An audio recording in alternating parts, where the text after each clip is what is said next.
You hear footsteps in the corridor slow, deliberate, and your chest tightens with a terror so pure it tastes metallic. The silk handkerchief in your hand weighs nothing, but your arm trembles as if holding iron.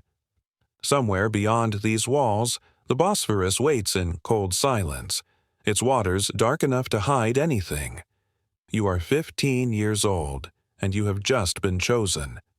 The year is 1580, deep within the labyrinthine heart of Topkapi Palace, and tonight you will enter a chamber from which many girls never return.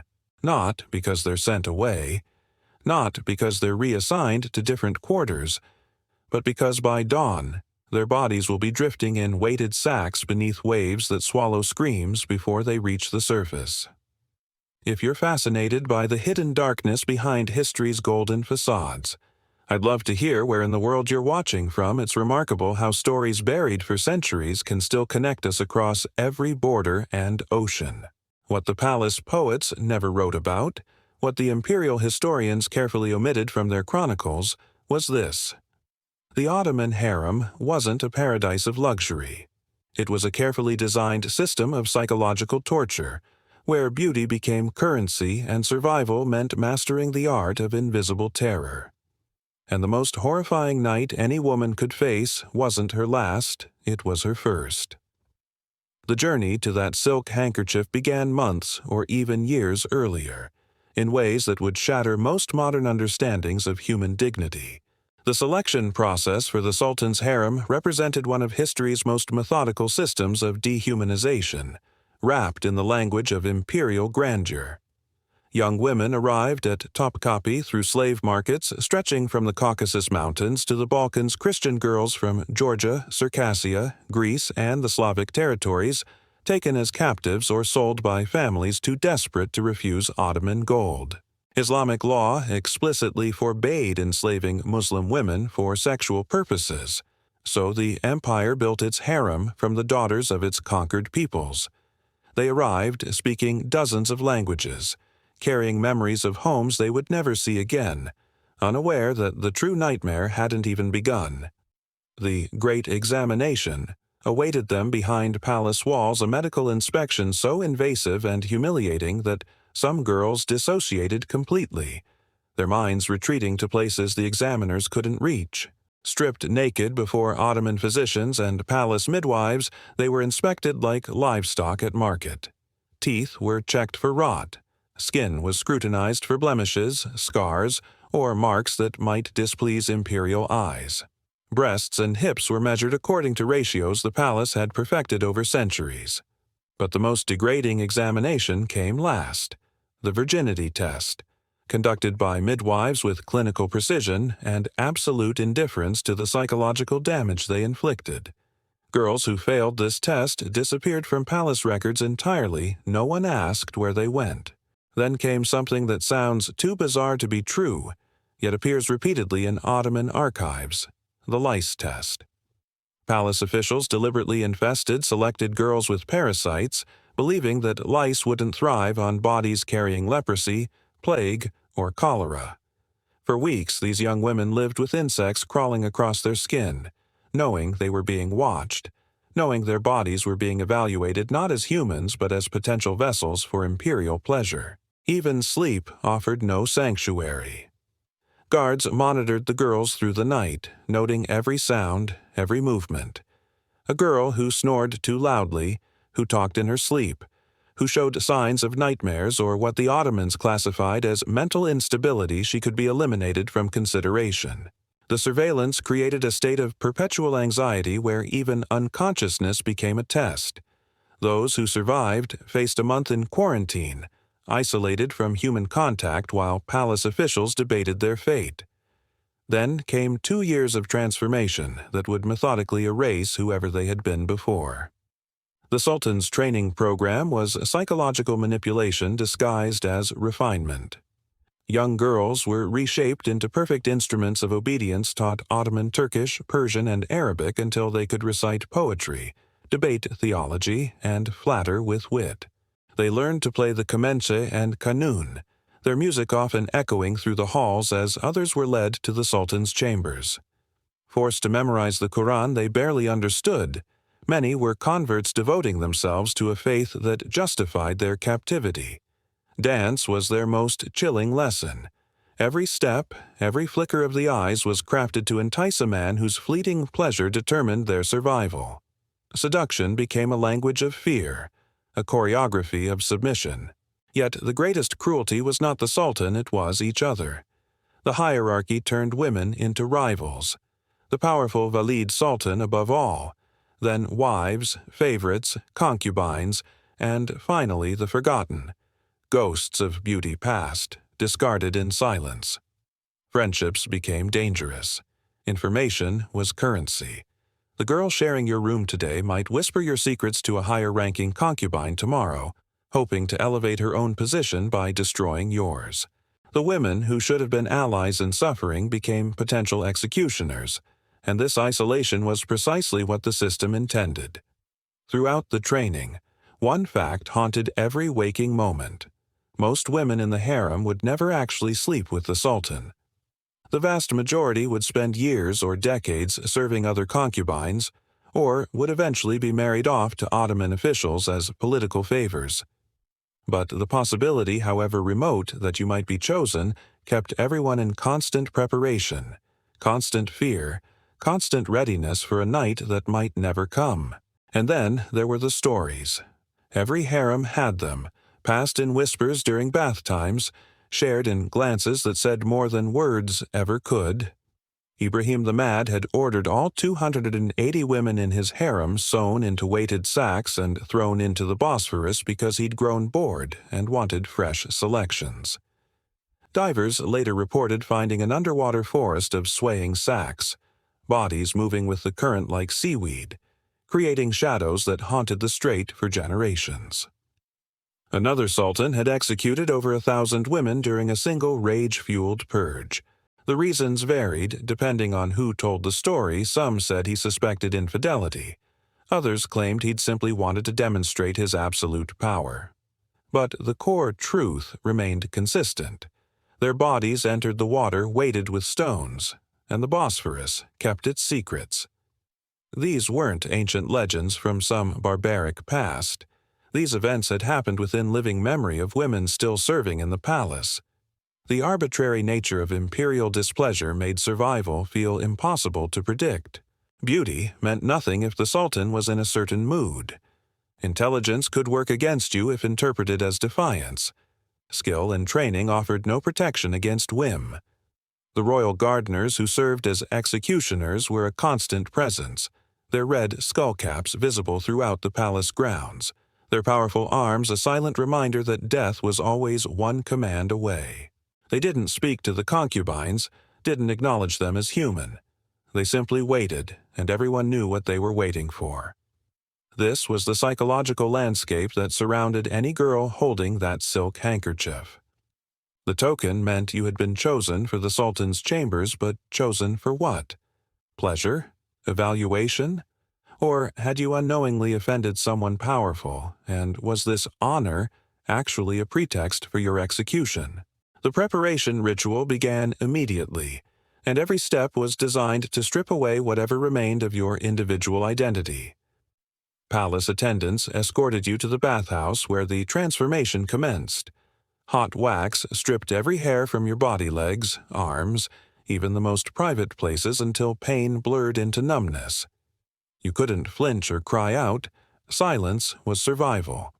Attendants moved like machines, sculpting flesh into perfection. Then came the oils rose, musk, ambergris turning skin to silk, scent to weapon. Kohl deepened your gaze. Gold-threaded hair framed a face no longer your own. You weren't a girl anymore, but an artifact flawless, fragrant, and stripped of will.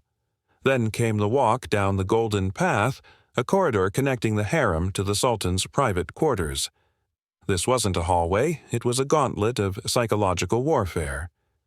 Other concubines lined the walls, holding candles that cast dancing shadows across marble floors. Some sang traditional songs, their voices high and wavering. Others played instruments, creating melodies that sounded celebratory to untrained ears but felt like funeral dirges to anyone who understood their true meaning. These women were performing joy, but their eyes told different stories. They watched you with expressions that mixed pity, relief, and barely concealed terror. Relief because tonight it wasn't them. Pity because they remembered their own first night, assuming they'd survived it. Terror because they knew that tomorrow, next week, next month, they could be walking this path again, and the Sultan's favor was as unpredictable as lightning. The music served another purpose beyond ceremony. It masked sounds from the Sultan's chambers. Screams, pleas, the noises of violence or forced pleasure, anything that happened behind those doors remained secret, drowned in melodic performance. At the corridor's end stood doors carved with Islamic calligraphy praising Allah and the Sultan in language so beautiful it seemed designed to distract from what lay beyond.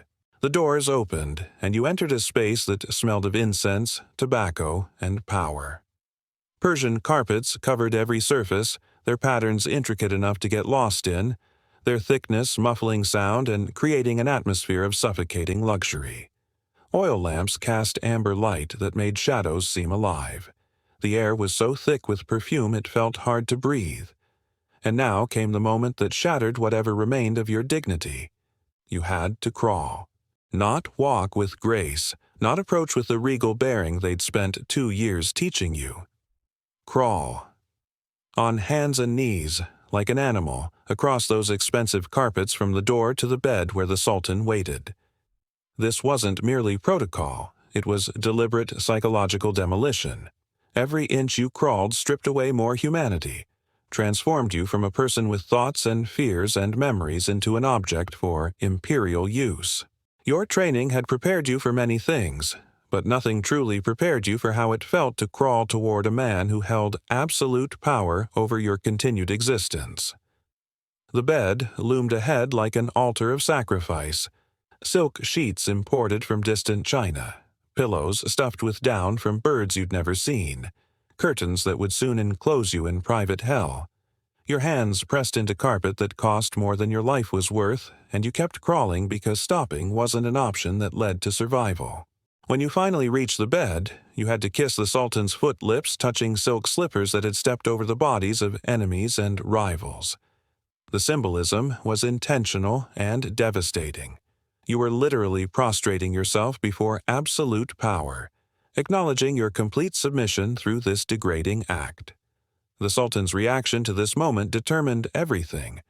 If something about your crawl displeased him, if you weren't graceful enough, if your kiss seemed insufficiently reverent, if he simply wasn't in the mood, he might signal for guards immediately.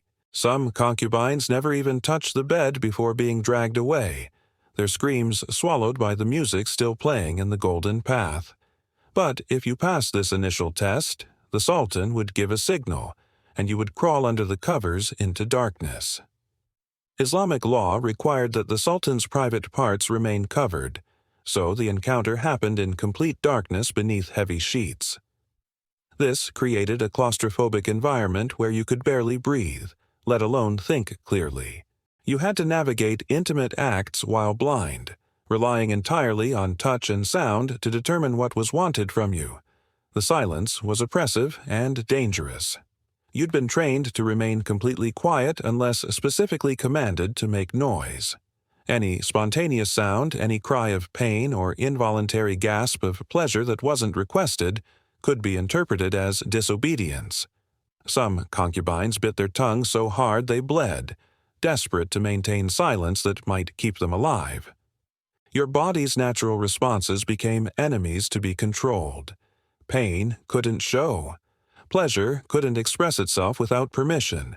Terror had to remain invisible. The Sultan demanded not just your body but complete control over every physical and emotional response you might have.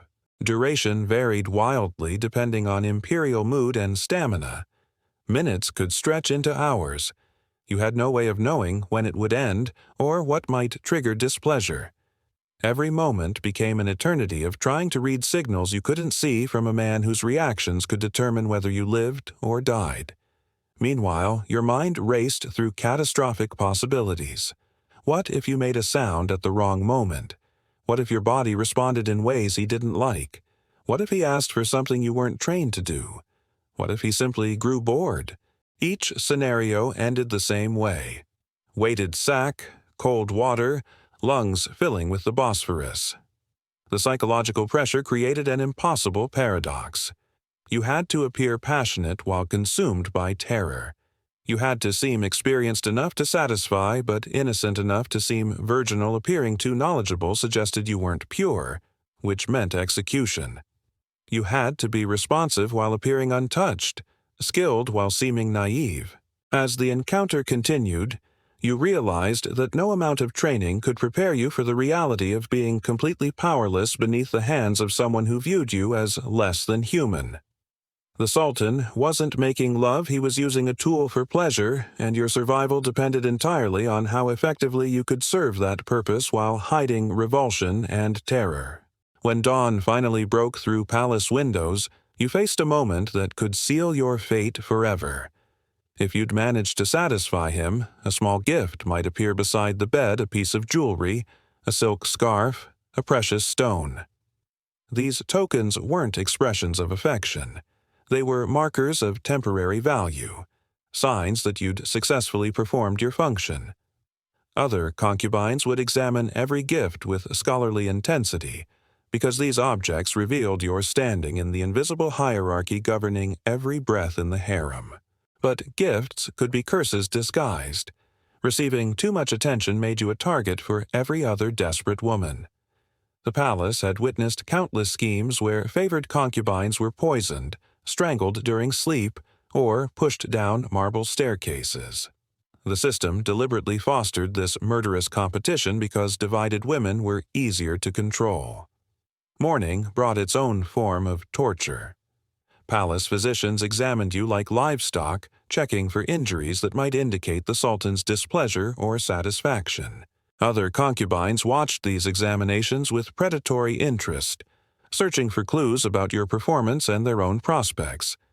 If you were fortunate, or perhaps unfortunate enough to catch the Sultan's favor, you might be called back to his chambers again. This meant repeating the entire nightmare, crawling the same path, performing the same submission, except now you carried the additional burden of expectations.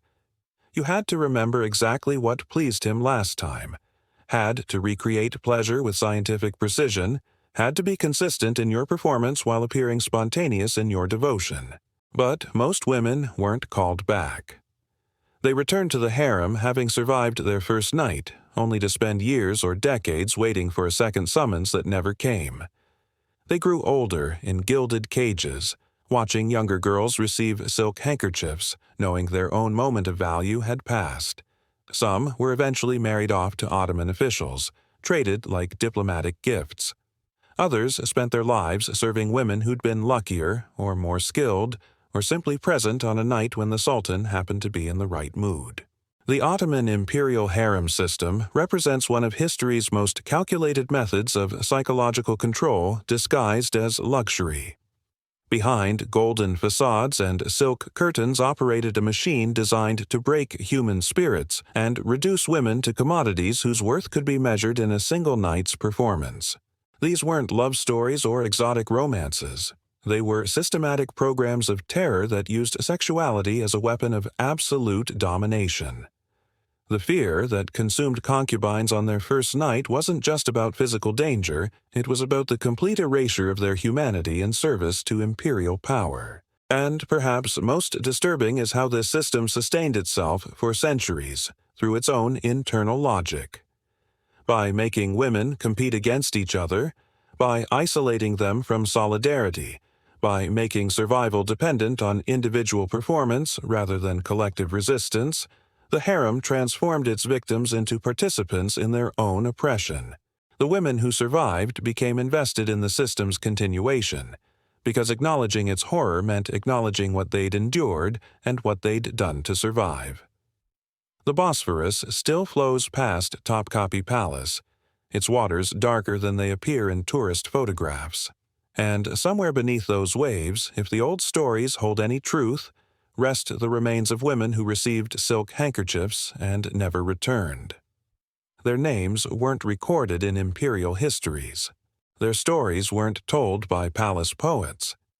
They simply disappeared into water that keeps its secrets, their final moments marked only by bubbles rising toward moonlight, by the weight of stones pulling them down, by the indifference of an empire that measured their worth in a single night and found it wanting.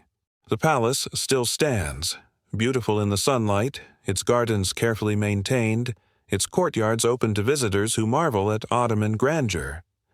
But the chambers where girls once crawled toward their fate remain, and if you stand quiet enough in those empty rooms, you might imagine you can still hear music from the Golden Path songs meant to sound celebratory, but feeling, if you listen closely enough, exactly like funeral dirges for women who had no choice but to keep crawling forward into darkness.